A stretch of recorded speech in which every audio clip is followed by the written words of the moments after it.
This was the rebels' answer to the government's offensive. Missiles that downed helicopters. These were the instruments of state power. 2 were brought crashing to the ground, 2 pilots killed. Here a wounded crew member is helped by the rebels who captured him. It was an image that seemed to define a day in which the government yet again struggled in the face of determined opposition. The militants had been waiting for some move by the state. This the masked face of a well-prepared insurgency. Don't stand behind me, this gunman warns.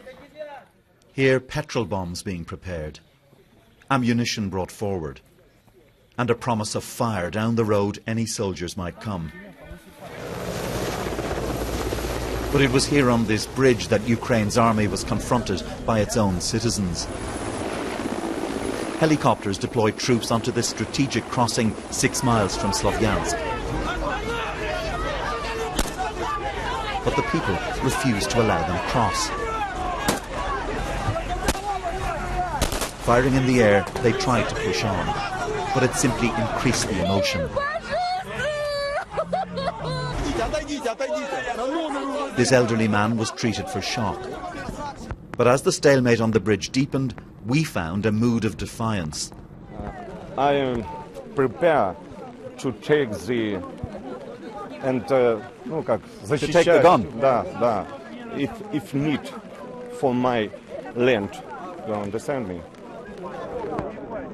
The soldiers were nervous, far from Kiev and the government that's giving them orders.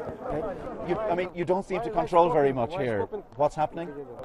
Pointing to the protesters, he told us they're for Putin. The atmosphere here on the bridge remains very tense. There isn't an obvious appetite for more confrontation on the part of the troops, but there's a great deal of anger amongst the pro-Russian demonstrators. Neither side here knows where this military escalation is leading. Fergal Keane, BBC News, outside Sloviansk.